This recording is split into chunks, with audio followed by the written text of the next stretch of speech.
My husband's family demanded our home for his jobless sister-in-law. But my husband's answer destroyed them. I never thought it would come to this. Cutting off family. Drawing a line so deep that there was no going back. But when people show you, time and time again, that you're nothing more than a tool to them, something to be used, discarded, and guilt into submission, you either let it break you or you walk away. For years I had told my husband, they're your family. Give them time. Maybe they'll change. But I failed to see back then that some people don't change. Some people don't want to. They thrive on control, on manipulation, on making you feel just guilty enough to keep them in your life while they take and take and take. I'm Rachel, 30, and this is the story of how my husband finally cut off his mother and sister after years of toxic manipulation. It didn't happen overnight. The signs had been there long before I came into the picture. When I first met his family, I thought they were just a little overbearing. His mom, Linda, was one of those women who needed to be in charge of everything. She didn't make requests, she made demands, and the entire family had spent years adjusting their lives around her whims. His sister, Jessica, wasn't much better. She had spent her entire life being coddled, defended, and excused. My husband, Daniel, 32, was the responsible one. The fixer. The one who always had to clean up the messes they left behind. If Linda needed money, he gave it. If Jessica screwed up, he fixed it. And every time he tried to set a boundary, they pulled the same stunt. Guilt, tears, manipulation. And for a long time, he fell for it. I didn't push him to cut them off at first. I thought, they're his family. It's not my place. I thought if we kept firm but fair boundaries, they would respect them. But slowly, I started seeing just how bad it was. It started with little things. The way Linda would invite herself over without asking, expecting us to drop everything because her time was more important than ours. The way Jessica would conveniently forget her wallet every time we went out for dinner, knowing Daniel would always cover for her. The way they acted like every financial success Daniel had was something they were entitled to, as if they had built his career for him. But the real issue? It was never about money or favors. It was about control. Linda had spent years molding Daniel into the perfect son who would drop everything for her. He wasn't allowed to have a life separate from his family because, in her mind, his life belonged to her. Jessica, on the other hand, was a professional victim. No matter how much she messed up, no matter how many bad decisions she made, it was never her fault. What if Daniel didn't bail her out? He was the bad guy. If he ever put his own needs first? He was selfish. And then they crossed a line so insane, so entitled, that it finally broke him. We had been married for a year at that point.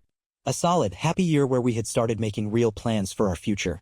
We were looking at houses, discussing where we wanted to settle down, and talking about having kids someday. It was supposed to be an exciting time. But Linda and Jessica? They saw our lives as something they had the right to control.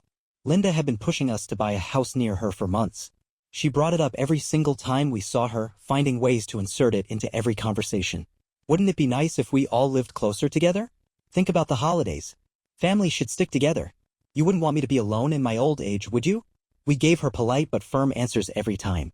We're still looking, or we'll buy where it makes sense for us. That wasn't enough for her. So, she took matters into her own hands. One day, completely out of nowhere, we got a call from a real estate agent. The woman on the other end sounded confused. Hi, Rachel? I just wanted to confirm that you and your husband are still interested in moving forward with the offer on the house. The sellers are eager to move forward. I nearly dropped the phone. Offer? What offer? I told her she had the wrong number, but when she read out Daniel's full name and our email address, my stomach dropped. I put the call on speaker so Daniel could hear. His face was blank as the agent explained that an offer had been put in under our names for a house in his mother's neighborhood. And guess who set it all up? Linda. She had pretended to be us, made an offer on a house we had never seen, and fully expected us to go through with it. I could barely get words out, but Daniel? He looked like something inside him had snapped. We called Linda immediately. She answered cheerfully like nothing was wrong. Oh, you heard from the agent. Great. I knew you'd love the house. I was still too stunned to speak, but Daniel? He was done. What the hell is wrong with you? He said, his voice low, dangerous. Linda gasped, offended. Daniel. That is no way to talk to your mother. I did this for you. That's when Jessica jumped in.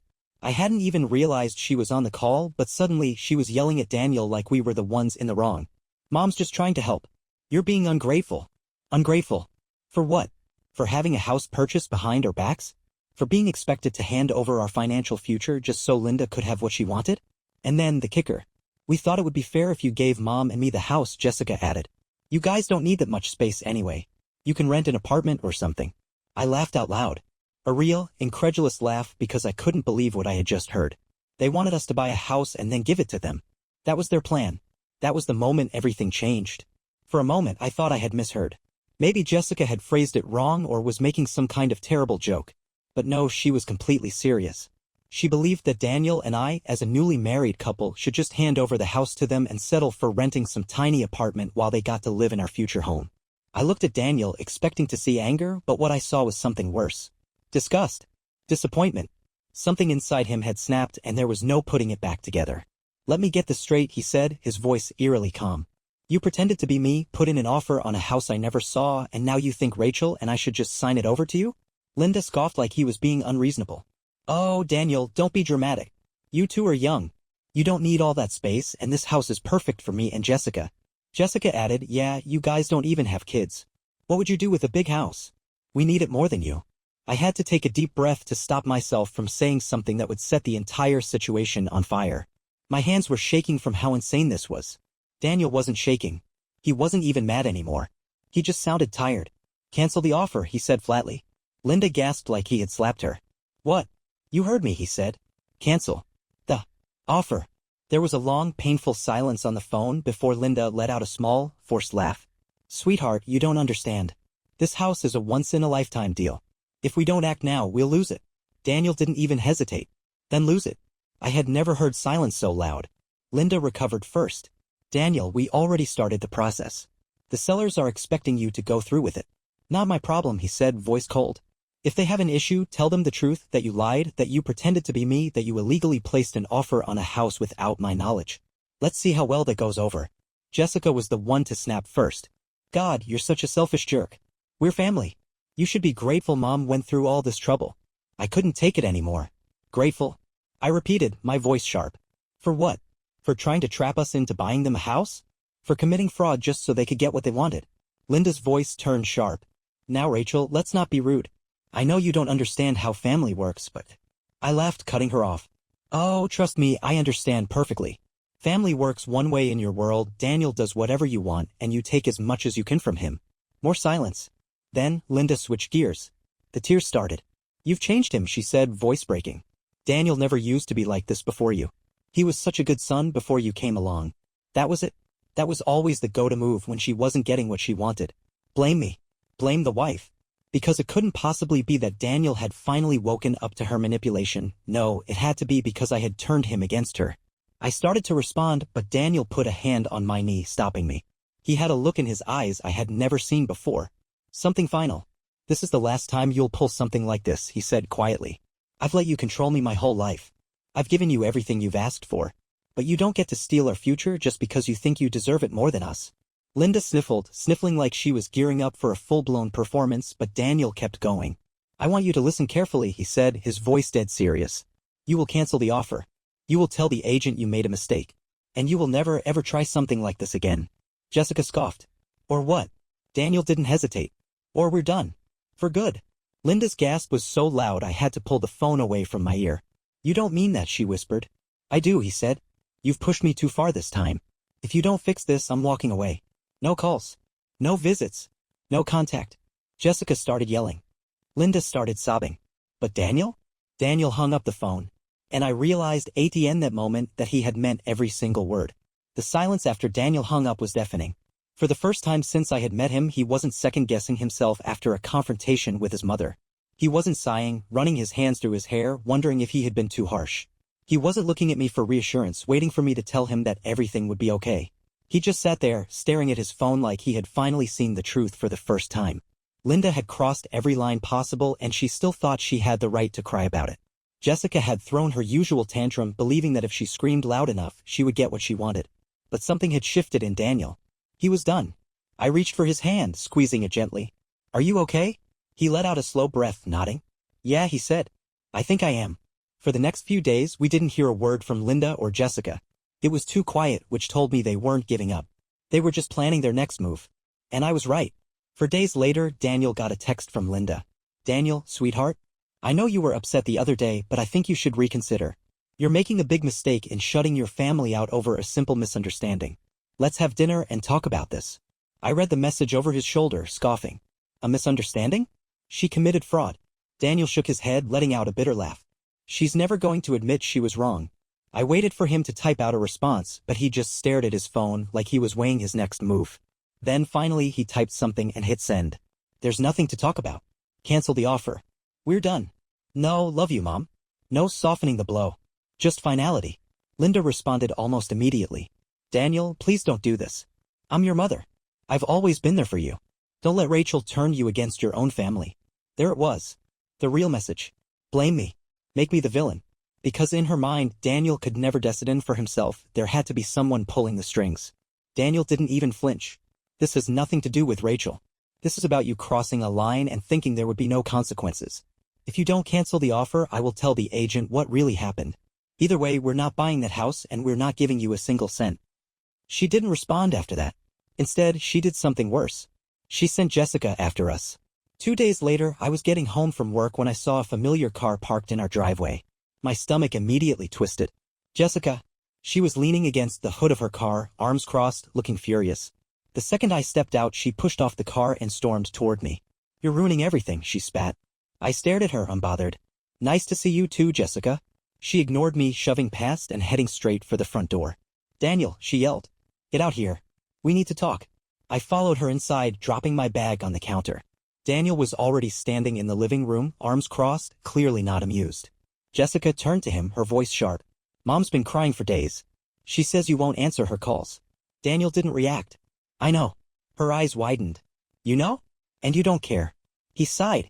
Jessica, she crossed a line. You both did. You lied, you tried to manipulate us, and now you're mad because we finally said no. She rolled her eyes dramatically. Oh my God, it wasn't that serious. We just wanted the house. You two can buy another one. Why are you making this such a big deal? I let out a short laugh. Do you hear yourself? Do you even understand how insane you sound? She turned on me like a snake. Shut up, Rachel. We all know you're the one behind this. You've been poisoning Daniel against his family since the moment you married him. I raised an eyebrow. Oh, honey. Daniel isn't some helpless child.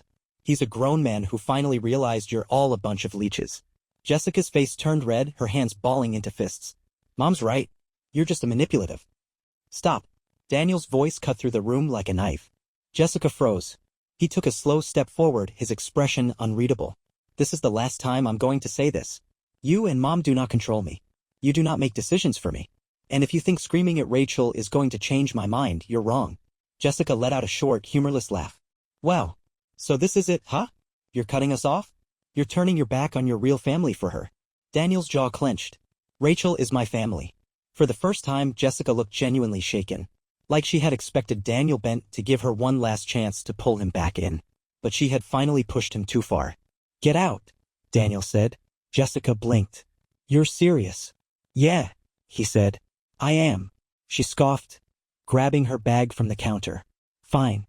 Don't come crawling back when she leaves you. Because trust me, Daniel, she will.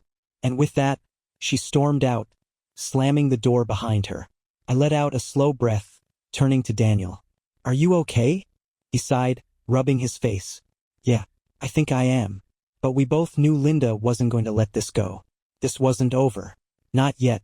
The moment Jessica slammed the door, the house fell into an eerie silence. Daniel sat down on the couch, his shoulders tense, rubbing his hands over his face like he was trying to shake off the weight of what had just happened. I didn't say anything at first. I knew he needed a minute. This wasn't just another argument.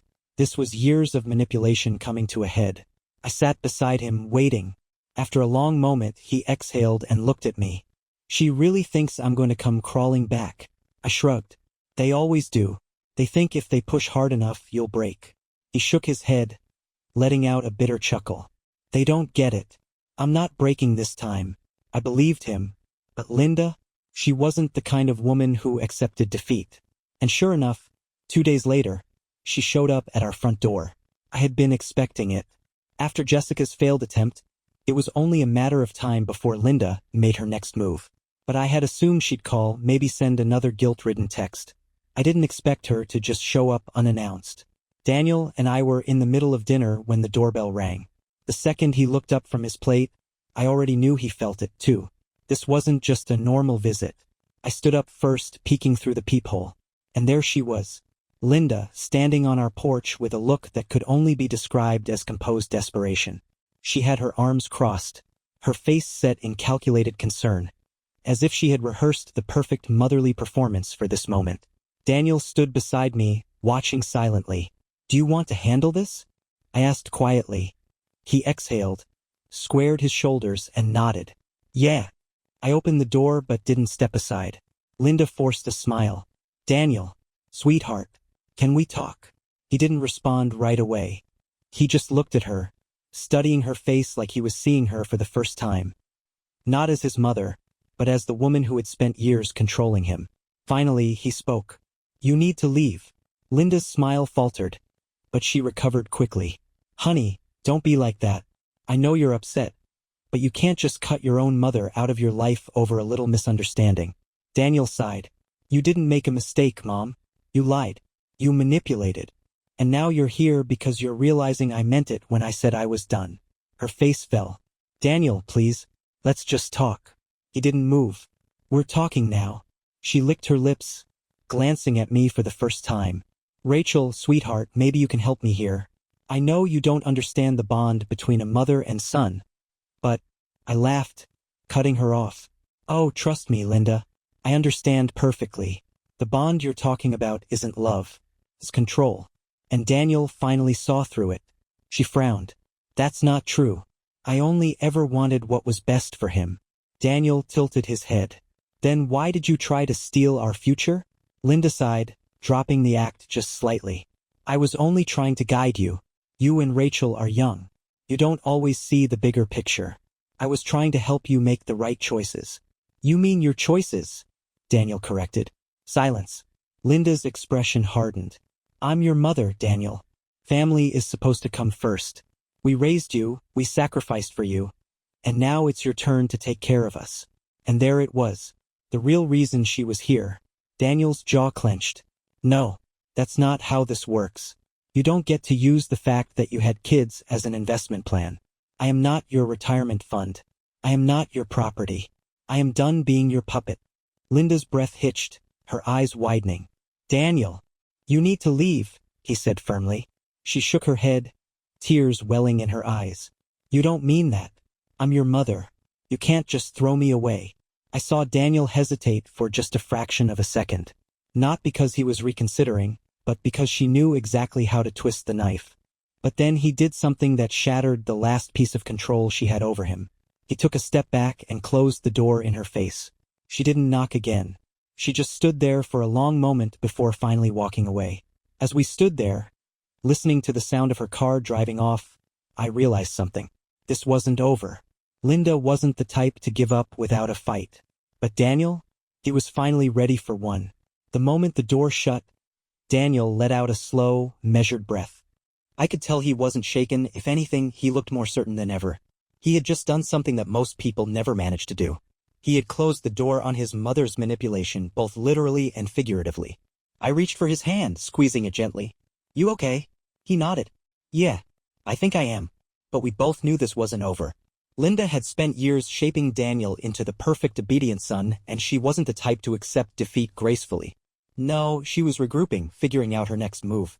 And we didn't have to wait long to see what it was. The very next morning, Daniel's phone lit up with a notification from Jessica. I groaned before I even read it. "Let me guess, Mom sent her to do damage control?" Daniel unlocked his phone, scrolling through the message with an expression that bordered on amused disbelief. "Dude, seriously? Mom called me sobbing last night. She says you slammed the door in her face like some heartless jerk. Is that true?" "I mean, yeah, she overstepped with the house thing, but she's still her mom. She was just trying to help. You need to call her and fix this. It's embarrassing." I burst out laughing. "Oh my God. Embarrassing? For who? Them?" Daniel smirked, shaking his head. "I love how she admits Mom overstepped but still expects me to fix it." I rolled my eyes. "So, what's the move? Are you going to entertain her nonsense, or—" He didn't even hesitate. Blocked.